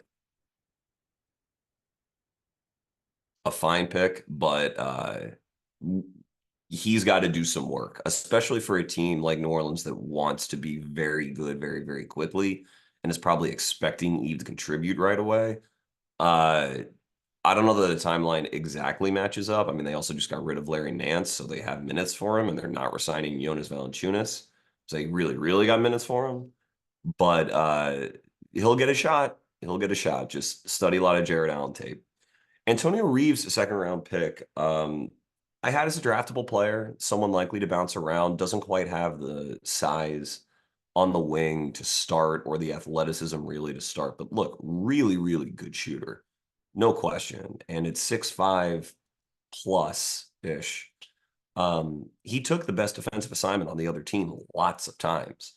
Uh, and for Kentucky, they needed someone to guard those guys, and he did the best he could. I mean, I think that he's a decent mirror defender. He just doesn't really have the tools to finish plays lots of the time and like really block shots off of drives or physically impose himself at point of attack and get those steals or anything like that. But the hardworking player, really good shooter. And I think with him and Hawkins, now that Dyson Daniels is out of the fold, uh, it's good. You saw the Grizzlies do a similar thing with Jalen Wells and Cam Spencer. In the second round, if you want to get someone, you might as well just get someone can really, really, really shoot, because then at least there's going to be like garbage time minutes available here and there for them to like try to get on the floor. Someone on the wing who can really shoot at least. And the Pels did that. So I don't have a big problem with it. I think Hawkins obviously went a lot higher than Reeves and is the more explosive cutter, more explosive mover, better overall player. And I think an even more talented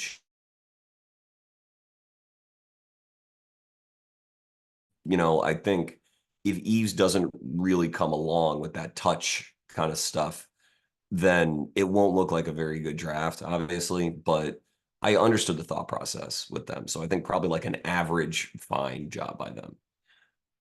Okay, so here we go with another trade. Denver Nuggets traded up from 28 to 22 to get Duran Holmes. Gave up some second rounders as well, but this was mainly about 28 to 22. So Duran, unfortunately, I had Duran in that 11 to 32 tier, but towards the back, I had Filipowski ahead of him, for example. And uh, I went on, I guess, a Spaces hosted by the great CT Fazio, my guy, where I talked about him. And I am not as into Duran as a lot of others are, not because I don't think he's good. He's clearly a good basketball player, but I just think that he is a tweener in the bad sense between 4 and 5, where I think he's not strong enough to play center. He's listed at 235 at the combine, but that's after he got the chance to train and put on some combine weight. He plays around 220. And 220 at 6'10 or whatever he is, even with a 7'2 wingspan, is not really center size. And he got beat in the post by strong guys, like whenever he played strong guys. Uh, I don't quite think he's a 4 in the sense of starting, don't quite think he can do that. I put him that 11 to 32 tier because like maybe if the shot is really, really good, he can, play in a starting lineup as a sort of rotational starter kind of player. And I mean, he's in Denver now. He's backing up Aaron Gordon. So that would be a wild outcome if, like, way down the line, if their lineup radically changes and they're starting to run Holmes, that'd be nuts. But he has Jokic to play off of. But I think the Nuggets took him to play as their backup five. And I just, though he can pass a little bit and hit some cutters out of the high post, I just don't know that he can hold up on the other end enough to where he becomes a positive backup five relatively quickly. I think that's hard. And especially for a team that wants to like contend and win. I like Duran as a shooter, but his shot's going to have to go in like immediately and be really dangerous. He's an explosive vertical athlete. He, was always among the nation's leaders in dunks in his time at Dayton. So I get that part of it, and he plays hard, and he has some feel as a face-up driver and as a passer. Like he does cool stuff on the floor. But if you compare him to like Naz Reid, who's like probably the most notable tweener of this type because he just won Sixth Man of the Year. Naz, I think, is just a stronger, more explosive guy off the dribble who can really like cross guys up and go down and really, really finish on the move hard. And Duran just to me is a little bit more of like a lopey dribbler and driver, and I just don't think he's of the same athletic level. And I think as a backup five, then, I mean, if you can space as a backup five, you're gonna have a job in the NBA.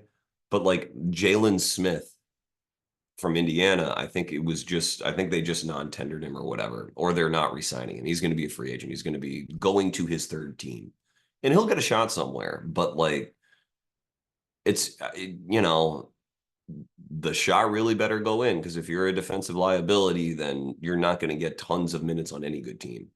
So because I do like Duran, I ranked him in that tier, but for a contending team to rely on him, I'm not so sure. So I didn't really love that for them. I'll say that, let's see.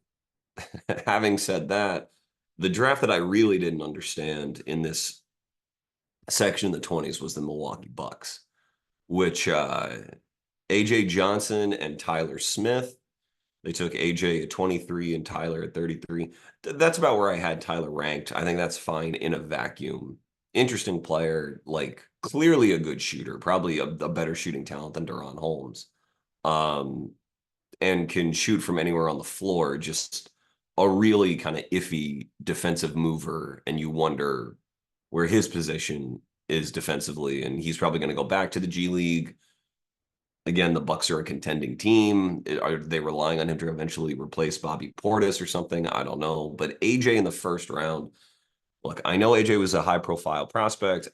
I only watched maybe one or two games of his in the NBL, so I'm operating at a deficit here.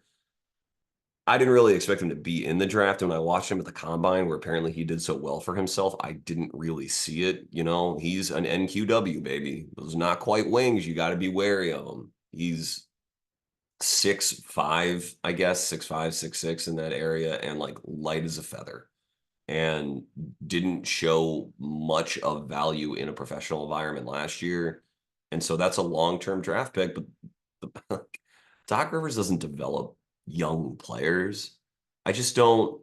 And even if they were to trade, even if this is like, ooh, it's in the air that they're trading Giannis or something in 12 months and they're really trying to subtly stock their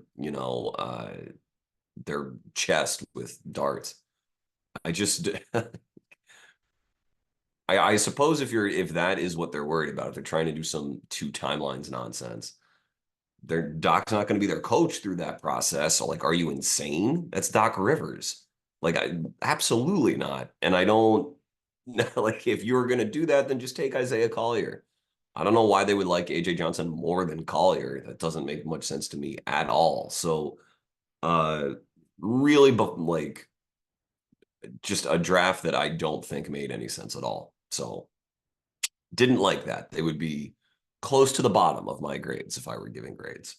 Uh, the Knicks at 25, the other end of the spectrum, would be near the top because they took Pacom Dadier at number 9, or at number 25, who I had number 9.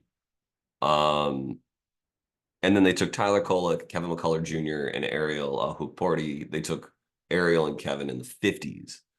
Uh, so Pacom was one of my like real shots in this draft where I ranked him 9th. I think most had him anywhere from like 20 to 45 or something like that. But I went on Locked On Knicks to talk about him. I might go on another podcast or two, Knicks related, to talk about him. But he is 18 years old, another French wing, and I think there might be just some sort of fatigue with all of those guys because Sarr and Risacher were discussed so much, Salon too. But Pacom, I think, is like in their company, certainly. I ended with him ranked above Risacher and Salon because I think he has the best touch out of the three. I think he reads the game at the highest level out of the three.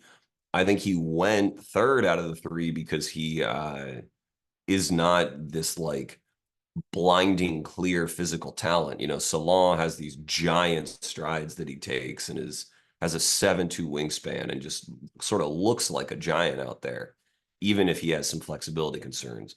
Risacher is this great lateral mover and is clearly 6'9" and playing really hard defense, and has some burst. Finishing ability, maybe not, but has burst. Pacom doesn't quite have that burst, and I think he's thought of as a lesser athlete, but played on a really good team in the German league, which I think is probably comparable to the French league, and was just a good, efficient off-ball player. And when he got the chance to run pick and roll sporadically late in the year, he showed that he knew what he was doing. Like had a little bit of a handle, knew how to attack his man, and knew what the passing reads were when he got downhill and showed flashes of being able to make plays. And when you have finishing touch as good as Pacom has, then it's like if you're like he's 6'9", 6'9" who can dribble and pass with touch is a player I'm just going to be aggressive on. I don't think that it's that he's going to be like a star necessarily. Remember, it's 9th in an iffy draft where I have him ranked. But I think he is. I would be surprised if he does not start regularly in the NBA down the line. Even with New York, with how loaded they are and how blocked he is and everything, he's going to develop well because his defensive footwork will certainly improve. His effort's not going to be a problem. But that team now, especially, that isn't the same, even though Randall's still on the team, and we'll see how long Randall's on that team for, that isn't the same like ISO dribble the air out of the ball team that it was even 12 months ago, where there was a lot of your turn, my turn between Randall and Jalen Brunson. Now, DiVincenzo, Hart, and now Bridges, they're such good, I guess, 0.5 players is the term. Like they make such quick decisions and are so willing to move the ball to the next guy, that I think that ethic is going to emerge more and more in New York. And I think within that system, Bacom is going to like, I don't want to say like flourish right away because he's not going to play much next year. But it's a good system to come up in, especially if you were learning to defend along the way. And so it's not like some crazy fancy eval where I feel like I discovered something that no one else saw in Pacom. I think I just rated a little bit higher. Um, but yeah, like I said, no matter what your position is in the NBA, no matter what your usage or your shot diet, you have to score efficiently. You have to score efficiently, or you will be on the bench. And I think Pacom has the chance to score efficiently at some level of volume at the NBA level. So that's where I had him. Kolek, McCullough, Hukporti. Uh, Again, like shouts to the Knicks for thinking they saw some value in this draft. I like the draft's reputation was bad at the top, but deep. And the Knicks went into that in the second round.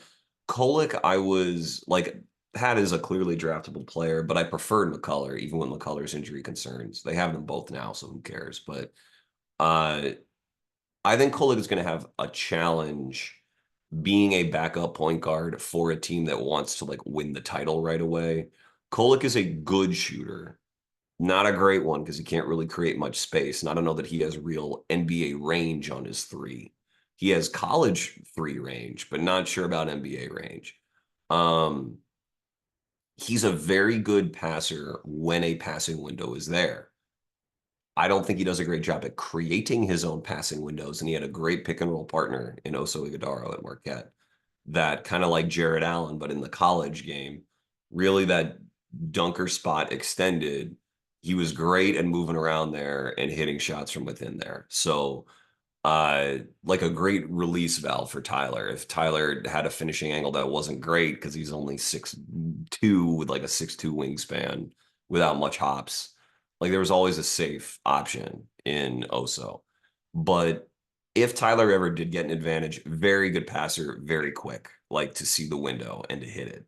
He just needs the opportunity to do so. So I think Tyler's going to play more off the ball in New York just because they have so much talent that their bench lineups are probably going to be headed up by Josh Hart, or if they're staggered in a certain way, by Randall or by Bridges. And so he's going to be an off ball guy. And if you're an off ball guy, your defense matters more. And though Tyler's going to like bust his ass on that end, I don't know that he has a ton of talent to really make that much of a difference. Like, I think if he is playing big bench minutes, then the Knicks must win with bench offense. That's got to be what they try to do. And they got to rely on the fact that other teams in the regular season are not going to go out of their way to target Tyler in their bench units. All of which is to say, like, I don't know that Tyler's really going to be a playoff player for them at any meaningful volume, but I think he can hang around, especially if he develops his floater. He's shown flashes of a floater, and it looks like, okay, in Marquette, but at the NBA level, that's the space they concede the most often. And if you are at a physical disadvantage, which Tyler is, he's got to really cash in on the space that is ceded to him. So that's what I'll say about him. McCullough, look, a really good player who could be a bench piece in the NBA for a long time, as long as he doesn't get hurt. And there's lots of whispers about some really iffy medical stuff with him, but is the 50s. And for a player who was a first team All American, who finally got his 3-point volume up and looks confident taking him, someone who can defend and pass and rebound and is always a step ahead and plays really, really hard. It's a good selection in the 50s. I hope he stays healthy enough to return the value because he's capable of doing so. Hook Porty, potential third big, really strong, really, really strong, good offensive rebounder, but like a low minute big, not the mover he once projected to be because of his Achilles surgery. So like really like a deep big, but on Tibbs teams, man, guys are going to miss time with the injuries that they get. So they got to try to get low cost options. But basically, because of Pacom and getting McCullough in the 50s and a little bit of Kolek, like the Knicks did very well. Um, the Suns, the recipient of that trade from the Nuggets, picked Ryan Dunn and Kolek's teammate Oso Ighodaro. Uh, Dunn I had in the teens just because defensively he is that special of a talent, but offensively he is like a tire fire in terms of decision making and, in my opinion, shooting touch. I just think he has close to none of it. But there have been corner three shooting successes in the NBA before. And if he somehow becomes one to the point where he can actually play, he is immediately like quite valuable, really valuable. So I built that into my expected value him and put him in the teens just because like he could guard anyone in the league theoretically. I don't know that he dominates anyone in the league. They're, stars are stars, but you would put him on a star and feel okay about your chances in a vacuum because of how good he is getting over screens, how good his hands are, how good his reactive athleticism is. Like he's the best defender in the draft right now, probably. Either him or like Sar or something, but he's a real deal. I mean, it's just that if there were any team I would not want him to go to, it would be Phoenix Because how in the world are you going to develop decision making for a guy like that with an offense that is already accounted for entirely, number one? And number two, do they develop anyone? Like they've said they don't really pay attention to the draft in the past. I don't know what their development staff is. Their offense is not the most sophisticated ball movement offense in the world, designed to get really open cuts to the rim. It's a lot of jump shooting from really good jump shooters, but that's a lot of what it is. So he's going to be standing in the corner. Here's a shot. Shoot it, Ryan, or else we kind of got to take you out. I don't know that that's the spot I would like for him. This is reeks of something that I always bothers me, which is also there with Duran to an extent, but Denver's a much better team, which is contender drafts a player to solve a problem. And if you're a contender, you really should be getting a veteran to solve a problem. Getting Ryan to like help solve their perimeter defense, like Ryan's got to play first and get better. You have to make sure that he is good enough to play on the floor. And apparently he had good workouts where his jumper was going in, which is great. I hope Phoenix realizes that there's a lot of work they need to do with him to bring him up.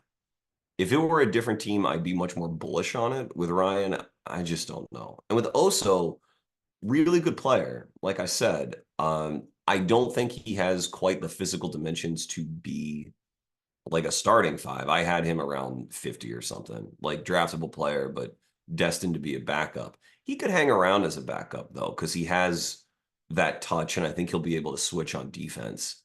Like I think I probably ranked. I can't remember if I ranked him or Bona higher, but Oso has more all around talent than Bona. I could see him being a more valuable player. I think that's certainly possible. I'm just checking now. Yeah, I had Oso 60th. Probably too low. Sorry, Oso. But as someone who I think is not going to be like a great pick and roll defensive center, because I just don't think he's big enough, and maybe an inconsistent rebounder again because of those dimensions. I just don't know. Like you compare him to someone like Xavier Tillman, who's found a valuable role in a really, really good team. Xavier at least shot threes a little bit at Michigan State and was just a physically stronger, better overall defensive player. Whereas Marquette really leveraged Oso's touch, which is nice, but that touch was too often like Jared Allen has that, but he can also finish at the rim. And with Oso, I probably run maybe a little too cold on his ability to be an above the rim finisher and pick and roll. There's ways where he's a value to them. There clearly are. I probably spent too much time talking on him. I just again with Phoenix, I'll be pleasantly surprised if they uh, can find the value with Dunn and Oso. Oso's really, really smart, really smart. So hopefully he can just sort of pull himself up by his bootstraps on that second unit and provide some backup big minutes. But defensive responsibility is going to be tough on that team. They don't help their bigs out that much. So we'll see. Celtics, the champs, Baylor Shireman, Anton Watson, really, really good. Tempted to call them an outright winner of the draft, particularly because I had Shireman and Watson like ranked right next to each other, like 35th and 36th. They got Shireman at 30, they got Watson in the 50s.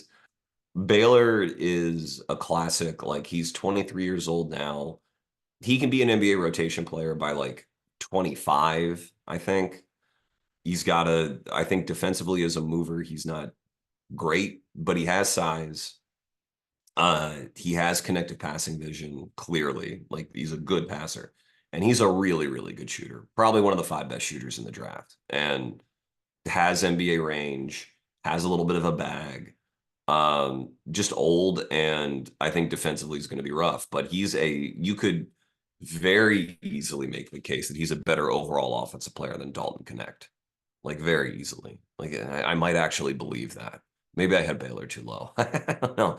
But on the Celtics, I mean, they're obviously going to use him very well. They know the player that they drafted. And Watson, I thought was one of the draft's most underrated guys because I don't even think he got like a combine invite. But he is a really good defensive player at 6'8", who scored like 60% inside the arc at Gonzaga for multiple years and can, I think, will be able to shoot threes. He made, I think, 20 of them last year, but at a fine percentage. And like Brad Stevens said it when he got him, he's like, I think he's going to let it fly more than he ever thought he could. So, then, the Celtics are ahead of the game. They know what they're doing. And I think Sharman and Watson is pretty good work. I probably had Baylor a bit too low at 35. I just don't love him being as old as he is with still being such a defensive um, liability, especially because he's not sort of the explosive athlete that Connect is. But the offensive talent's legit. And they've made a real player out of Hauser. They probably can do the same with him. So great job by a great org. Uh, so that is everyone who picked in the first round. We got Pacers, Mavs, Clippers, and Warriors.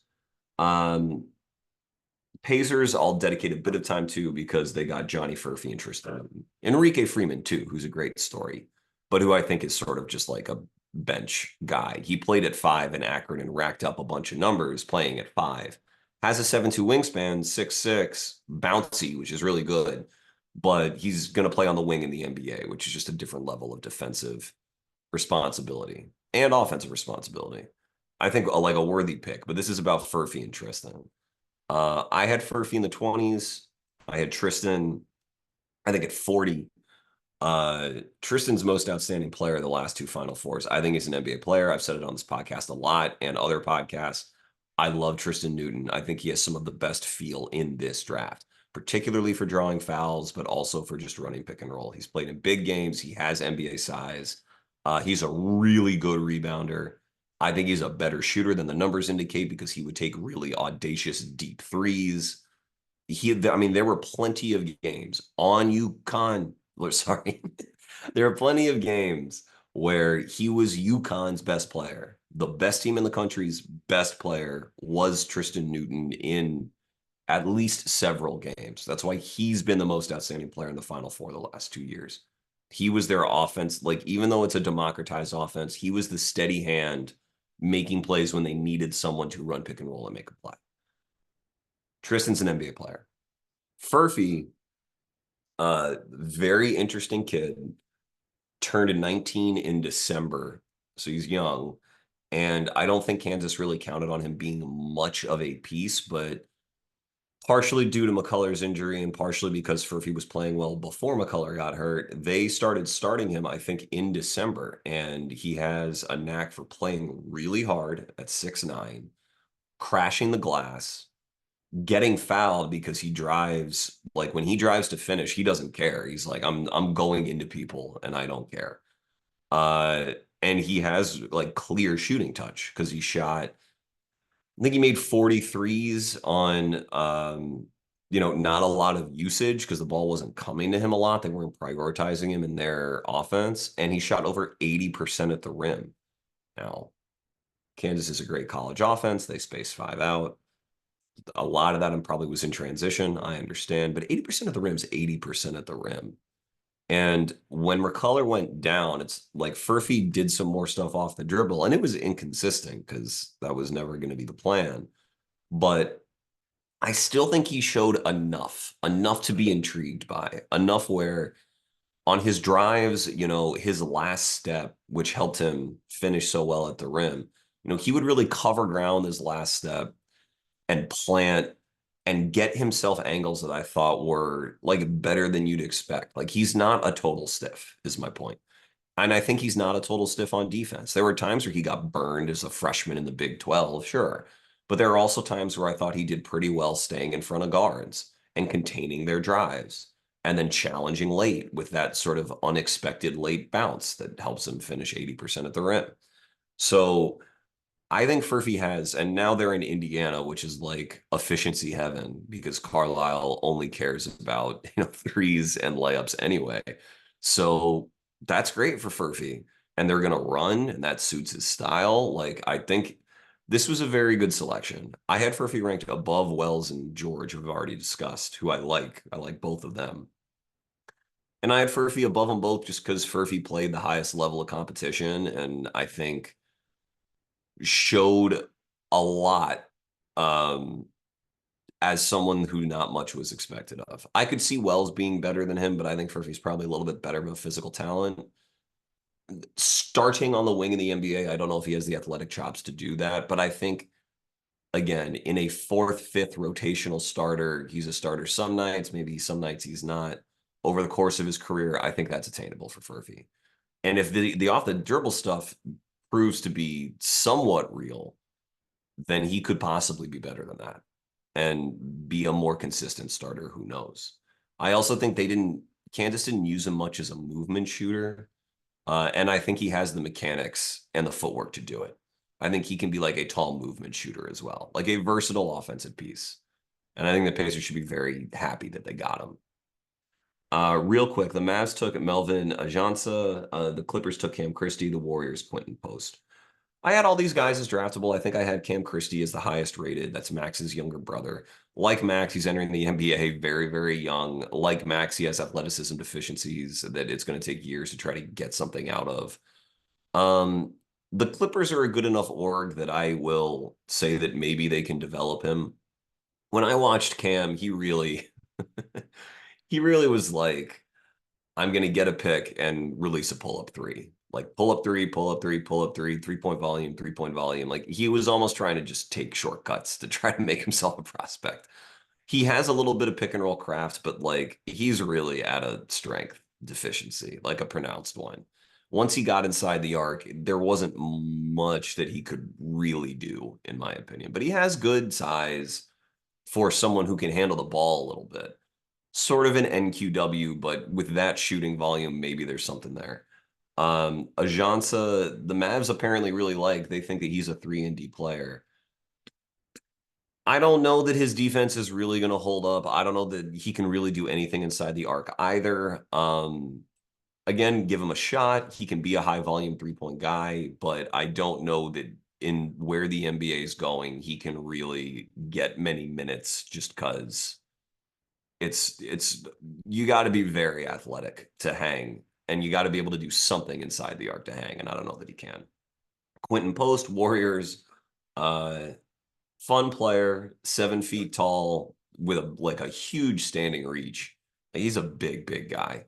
Can't really move, but he can hit threes. And that's like, again, if you're going to be a 5 and you want any shot to stick as a backup, stretching the floor is the first way to do it. So I think that Post, again, I had him as a draftable player. I think that's fine. Not going to start anytime soon, but I get it. Sure. Like, why not take a flyer? And with the positional size, maybe you have something.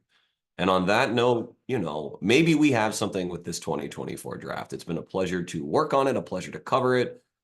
Since most people like to give winners and losers and whatever, I'll say the Grizzlies, the Jazz, the Kings, and the Blazers are probably my 4 favorite drafters. I think I'll probably throw the Wizards in there too, although I just saw it too. I don't love, but I think their process was very, very good. So there's 5 teams: Grizz, Jazz, Kings, Blazers, and Wiz, whose drafts I approve of. I don't want to be mean, but the ones who I don't approve of, I think you got the Hawks and the Bucks I wasn't big fans of, and whatever. You can play the podcast back if you like. But lots of other teams were interesting. I understood the thought process for the majority of teams. It's nice that teams, I think, are generally taking a good approach. But sometimes good approach isn't quite enough and you got to be great. So shouts to the ones who I thought were great. Thank you all very much for listening. This has been Chucking Darts. It's okay to be wrong about sports. Find your dartboard and start chucking. Thank you.